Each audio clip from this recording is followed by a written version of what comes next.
This is a continuation of my hot rod engine analysis using artificial intelligence and machine learning.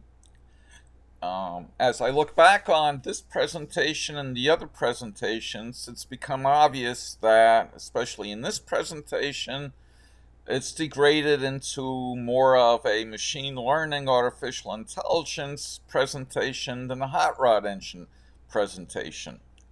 Apologize to hot rodders. However, for the hot rodders, it definitely shows how to predict performance based on basic engine design parameters and the accuracy you can expect.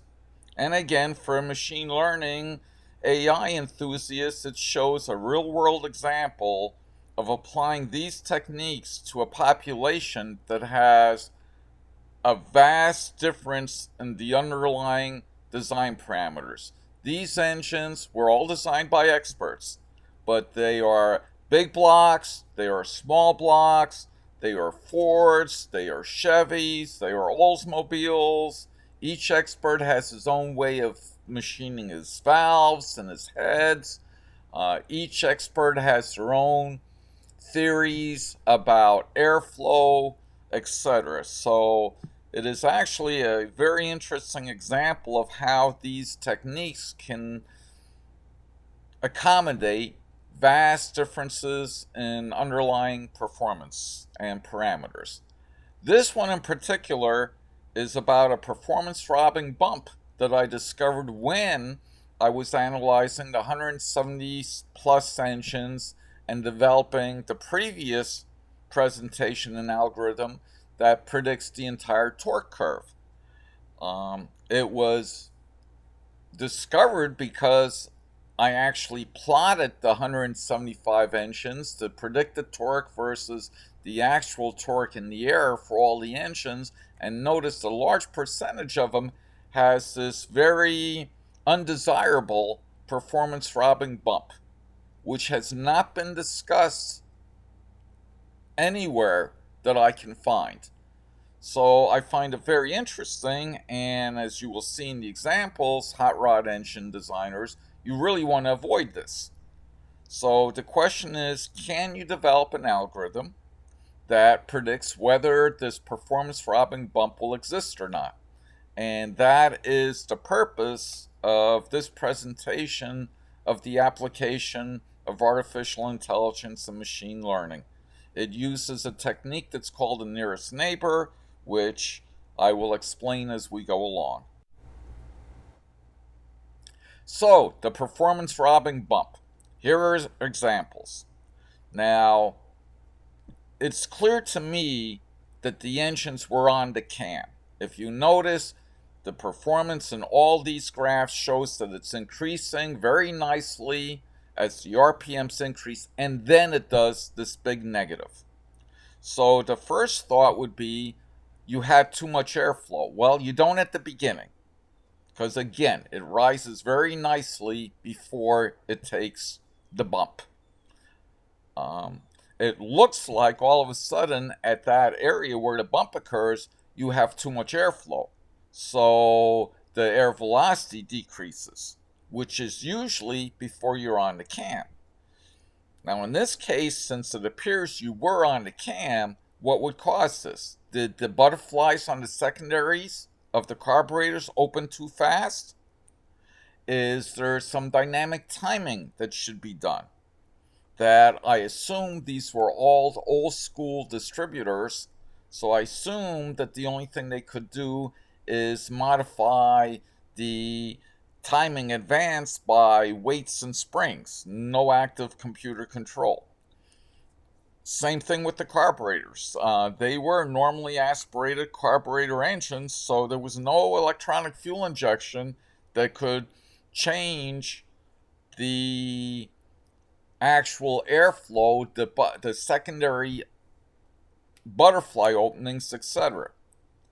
Now, was it a trade-off that all of these experts made to get the higher performance at the higher RPMs in order to win the competition? That's one of the problems with these engines, or something to keep in mind. These engines were part of a competition that had rules about how to score points.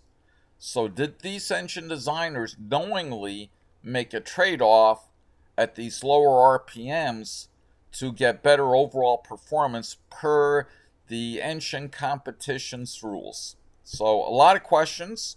Don't know the answer, but you can see that you would like to avoid this performance robbing bump, which is on the order in some cases of 30, 40 foot-pounds for 700 RPMs in the sweet spot of where you would want to have torque.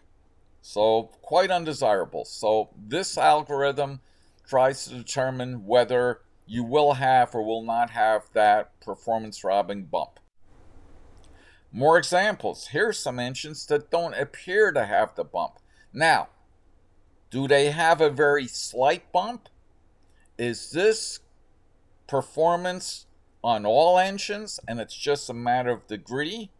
That could explain why the algorithm had such a difficult time predicting accurately the existence of the bump. But again, as you see, these engines do show a very slight, non-linear increase in torque versus RPM. The red dots, the measured torque. The blue dots are the actual previous algorithm's prediction of the torque. The green is the error on the right-hand scale. But again, these do show a very slight degradation that looks like a very small bump. More examples. Again, examples of a very bad bump and examples of engines without a bump, or a very minimum bump, or on the verge of a bump. That will be another question. What is the difference? What causes a very slight bump to turn into these very non-desirable bumps? More examples. Bottom left-hand corner is an engine you would really like. Very smooth, engine number 34. Basically, it shows it's coming on the cam, so at the lowest RPMs, which unfortunately is already at 3,000, but it is coming on the cam, and then it's beautiful. So, I used what's called a nearest neighbor classifier. On one hand, this chart's a good chart because it basically says if it looks like a duck, quacks like a duck, walks like a duck, it's probably a duck. And basically, that's what neighbors are about. So basically, you look at the parameters. For example, you would look at the length of a duck's neck, the length of his feet, the width of his feet, his body weight, so that you could separate ducks from swans, etc. And each one of those characteristics would be an axis in multidimensional space. So all of the ducks should show up, be plotted in a certain area in that multidimensional space. So they should be all close to each other. More on this as we go on. So now here's another example where it's on two-dimensional space and it's trying to show age versus income. The important thing is you will see three clusters, three sets of dots or circles. You will see the blue lines. And what I'm trying to show is all the dots in the cluster with the blue lines, so they are all close to each other. And the dots near the blue arrows are closer to each other than if you go out to where the green arrow is. Or they're closer to each other than the red arrow is. So again, it's a distance in multidimensional space. It's members of a population that are close to each other when plotted on these axes. Again, it's not that hard. Just look at it as neighbors in a neighborhood. Another example, the green dots. If you notice the green dots lower left, they are close to each other. If you notice where I draw it from the green arrow to the blue dots, from green to blue, that's further away. From green to orange, that's further away. So it's dots that are relatively close to each other and distance to other groups when plotted on these axes. Another example, age, income, education. So if you are a good worker and have worked for years and years and years and got your yearly raise, then as you got older, your wages went up. If you are extremely highly educated, for example, doctors, more education, higher income. And then it shows the overlap of, yes, for example, moderate education, a skilled tradesman may have a moderate education and a relatively high income. So these are some of the examples, again, showing clusters based on location on different axes. Another example, sometimes it is not clear how to draw the clusters. And sometimes it is impossible, and for example, to include all the blue dots without including any of the pink dots. And as you become more advanced, you learn trying to draw very complicated boundaries actually is not a good idea, because you can draw a complicated boundary that fits the data directly in front of you, but the next sets of data, it may be actually worse instead of better. So again, sometimes the boundaries get very complicated, and sometimes there's no way that you can draw a boundary that includes all the pink dots with the pink dots and all the blue dots with the blue dots. And you have to accept that certain dots are going to be misclassified. It's just due to the underlying distributions. It's just based on the dimensions that you have. In this case, if you had another dimension, maybe coming out of the page, that could separate the blue dots from the orange dots, then you would have complete separation. But in this case, with only two dimensions, you do not have complete separations, and deciding where to draw that cluster gets complicated, and it's a trade-off. When you take all these dimensions, you can actually start reducing them to populations and showing how they overlap. I know that concept's a little bit complicated, but literally this is showing where you take all those different dimensions and you come up with the distances between all the different dots. So you get the dots that are close to each other that are blue, and in a different location further away, you get the dots that are close to each other that are green. And yes, there is some overlap.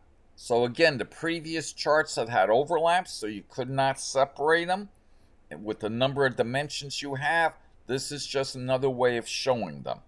We will be using both methods.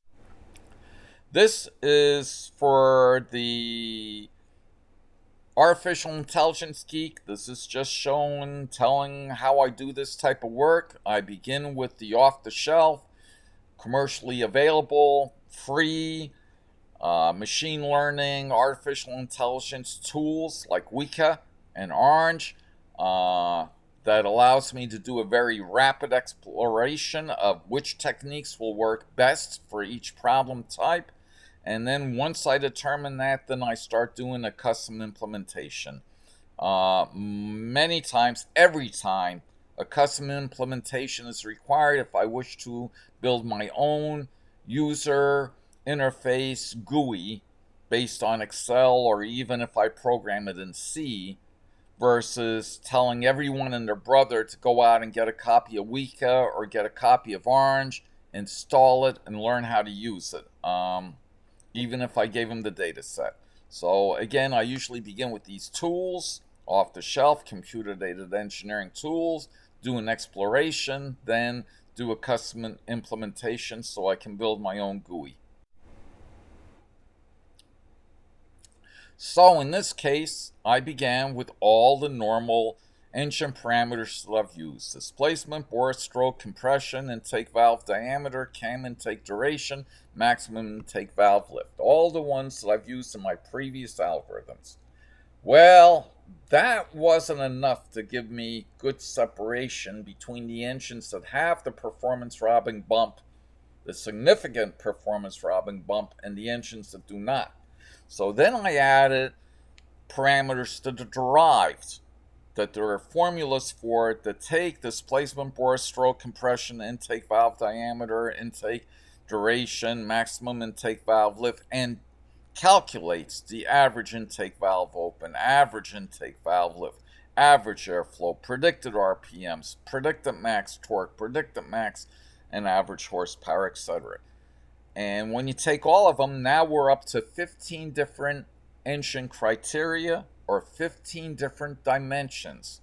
So if you could ever imagine a space where you have 15 axes versus your 3 dimensions that you live in every day, this is almost getting into the meta universe, maybe, where you can have a very multi-dimensional space. So engine geeks, something to be proud of is that you were already thinking in and thinking about very high order dimensional space. It should make you feel good. You're becoming a real nerd. So, with these 15 dimensions shown here below each of these box plots, which you can Google and learn all about, but compression, stroke, bore, etc., if you notice, they are across the page. The goal here was each red line is one of the engines that connects each of its performance parameters, compression, bore, stroke, etc. And the red lines are engines that had a very severe performance robbing bump. The blue lines, there's not many of them that I drew because it's complicated enough to see the way it is. The blue lines represent engines with all of these parameters that do not have the performance robbing bump. This type of plot right from the beginning will show you what you can expect from an algorithm. The more separation that is clearly visible using the 15 dimensions between the blue and red lines, the better an algorithm can perform. Again, you need separation between the best and the worst so that an equation can be derived that will predict the separation. So here's 15-dimensional space. It doesn't look like good separation. Maybe it looks like no separation. But don't forget, you would have to visualize all 15 dimensions. So the blue and the reds that show separation at RPM for max torque, average torque, max horsepower, and average horsepower, at least some separation. Perhaps the other dimensions, lift, cam duration, valve diameters, perhaps they give you much better separation if you could visualize all 15 dimensions simultaneously.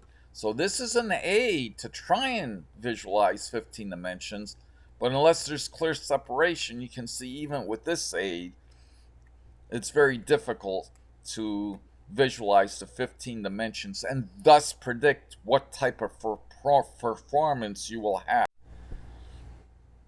Now here's an example from the earlier GUIs I did. One of them predicted the horsepower per cubic inch.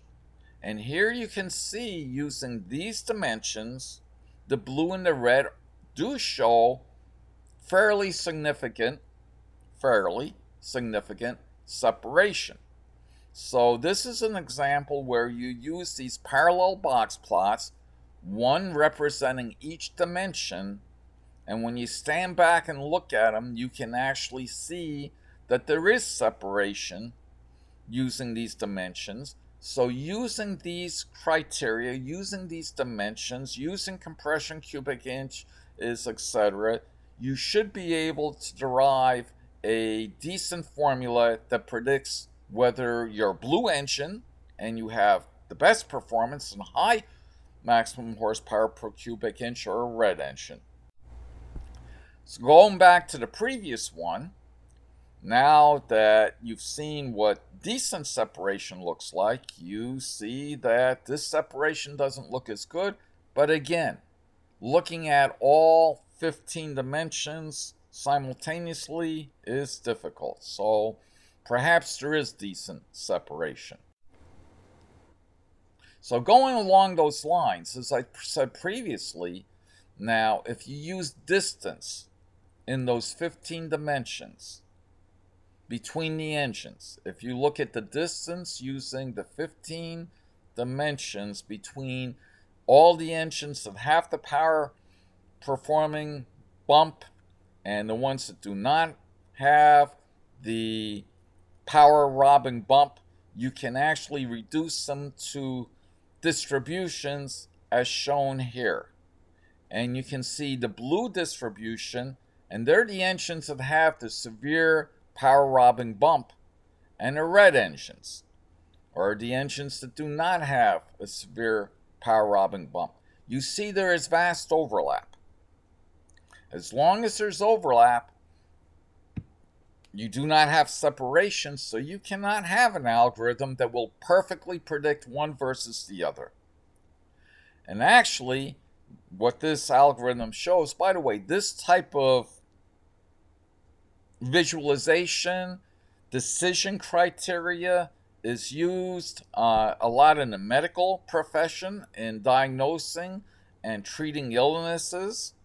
That's just a side note, but it is used very much for that. So looking at the matrix down below, if you call a bump a negative, so bump, negative, bump is bad. So a bump is a negative.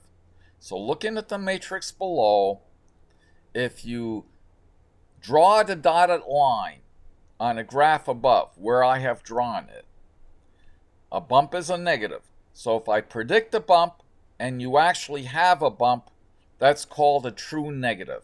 If you notice above the blue distribution, there is something that says TN, true negative, 93.5%. So by the way, this algorithm, when it predicts a bump, you actually have the bump. When you predict the bump, a bump is a negative, you predict it and you have one, that's a true negative. That's 93.5% of the time. When you predict the bump and you do not have the bump, that's a false negative.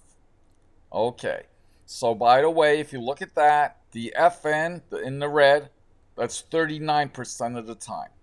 So the good news is when this algorithm predicts a bump, you actually have the bump 93.5% of the time. It's not so great that when you predict the bump, you may not have the bump 39% of the time. Okay. Continuing on, no bump is a positive. So if you predict that you do not have a bump and you actually have a bump, that is a false positive. That's the FP. That's the little slice down in the lower left-hand corner of the distributions that says FP, which is 6.5% of the time. So this algorithm misses the bump, does not predict the bump 6.5% of the time when it actually occurs. So this algorithm errs on the side of conservatism. That was a mouthful. Which, when it predicts the bump, you probably have the bump, and very rarely does it miss the bump.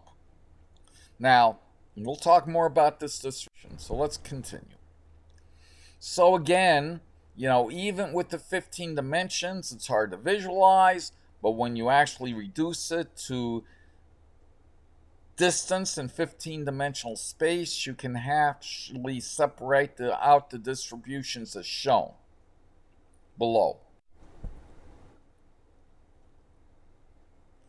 And when you actually do that, now this graph actually shows it. So the red dots at the top, 60.8% of the time that no bump is predicted, no bump occurs. So if I say there's no bump, you got it 60.8% of the times. 93.5% of the time that it predicts a bump, you have a bump. So very rarely do you miss the bump with this algorithm. Now, 39.2% of the time that a bump is predicted, no bump occurs. Now, is it actually that you have no bump? Or is it that you actually have a very slight bump? And what turns a very slight bump into a very bad bump? These are all questions that we don't have the answers to. We're going to talk more about that in a second. But again, something to keep in mind. And 6.5% of the time that a bump is predicted, it occurs. So I missed the bump 6.5% of the time. So it's better to predict that you have the bump and you don't than to miss the bump. So again, this errs on the side of conservatism. It misses very few bumps. So going back to the previous distribution chart, again, the dotted line is the decision point. You have to draw it someplace. And since there's overlap, there's no perfect predictor. There cannot, if there's overlap in the multidimensional space, overlap in the distributions, you cannot have a perfect predictor. So you have to decide what is worse. False positives, false negatives, and what the trade-off is. So you see the trade-off I made, because I actually placed the prediction line, the dotted line where I placed it, which then results in the percentages you see below. So when I predict the bump, you have the bump 93.5% of the time. I miss the bump 6.5% of the time. The little blue area that says false positives. So a little bit more. Again, a lot of this is repeated. This is using all the 15 dimensions to try and get separation. The commercial engine dyno simulators available on the internet, I have not seen where any of them have predicted this type of bump. The big difference between my simulator and the commercial simulators are very basic difference. They actually try to use computational fluid dynamics to actually model the whole intake path through the carburation, through the intake manifold, etc., through all the components, and actually model the flow of the air and derive the performance. Mine uses a Monte Carlo type analysis combined with modern machine learning. Monte Carlo, if you looked at my previous video, again, I find the history very interesting. You can look at the Wikipedia link. And basically, Monte Carlo was first derived by a physicist that was in the hospital playing solitaire, old Stanislaw. And he tried to determine, what's the probability of winning a game of solitaire? And he decided that, yes, if you actually analyzed all the combinations, you could determine the combinations in the deck shuffle that would win and the combinations that would lose, and realized determining all those combinations would be very difficult, and realized that, if you just play solitaire enough times, you start understanding the statistics. So you start understanding the underlying distribution of the winning shuffles versus the losing shuffles. So basically, the Monte Carlo technique here uses all of these engines, and it looks at and determines the clusters in this multidimensional space of the engines with or without a certain parameter or torque curve, etc. A little bit of history, just I'm a geek, so I like it. How good is the model? Well, the previous distribution shows what you're dealing with. You are dealing with overlap, so it can only be so good. How good is it on a larger population? Completely unknown, because you only know what you know, and that's some of the diagrams over at the right, which we'll talk about more in a second.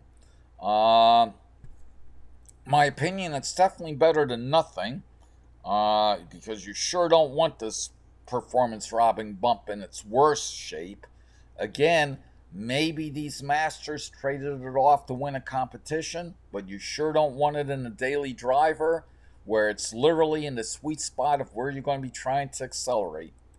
I find it very interesting that this has not been disclosed any place. It's not been discussed. It's not been analyzed. It's definitely real because these are plots of their actually measured data, so it definitely does exist. Again, it's very interesting. Even if it was a design trade off to win a competition, you'd think it would be mentioned. So, by the way, as far as the algorithm, what is the tripping point that flips it from a major bump to just a flat spot? Unknown. I think I talk a little bit more about correlation and causation on the next slide, but definitely these diagrams and saying to the right are things that you must keep in mind when you do this type of work. It's the things that you know, the things that you know that you don't know, and then there's things that you don't know that you don't know. So again, it sounds confusing, but if you look at the words on the right and compare them to the words on the left, you will start seeing how I use this. For example, what is the tripping point that flips it from a minor bump to a major bump? What is the root cause? Again, knowing that there's things I do not know.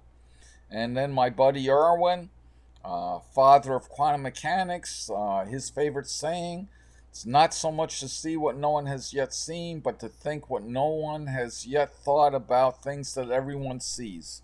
I hope these are some examples of that. Oh, a little spin. That was cute. Next slide. Oh, okay. Side notes. Again, I know what I don't know. I don't know what caused this performance. I don't know if my 15 axes are just a secondary type correlation to some feature. For example, is this the secondaries in the carburetor's opening? Is this an intake type carburation spacers? Is this dynamic engine timing? What is this? So I'm starting to lean towards incorporating EFI into my 545 build, which on one hand it's disappointing because I really do like old school just because I like old school.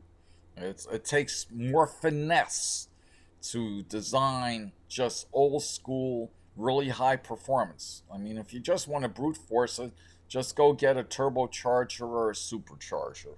But I like finessing things. It takes skill, but like I said, when I don't know the true correlation of these design parameters versus the carburetor secondaries, etc., I am leaning towards incorporating a EFI system. A little disappointing.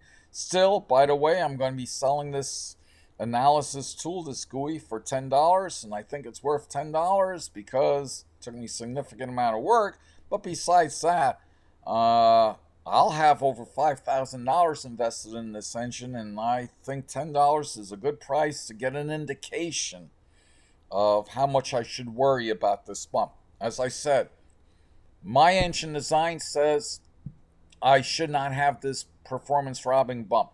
But you saw the statistics, and again now, what flips you from a minor performance flat spot to a performance robbing bump? So again, $10 cheap insurance to at least let you know how much you should worry. Apologize for a wall of words. This just reviews all of the previous information. The torque curve simulator, previous GUI, plots all 175 of these engines. This GUI, I will include those plots as well so you can see them. It shows a lot of the error analysis. Again, the previous video goes into the error analysis. And that's about it for this video. Hope you enjoyed it, and I hope you find it useful, even if you don't buy the GUI for the modest $10. I think you can get a lot of information from my videos.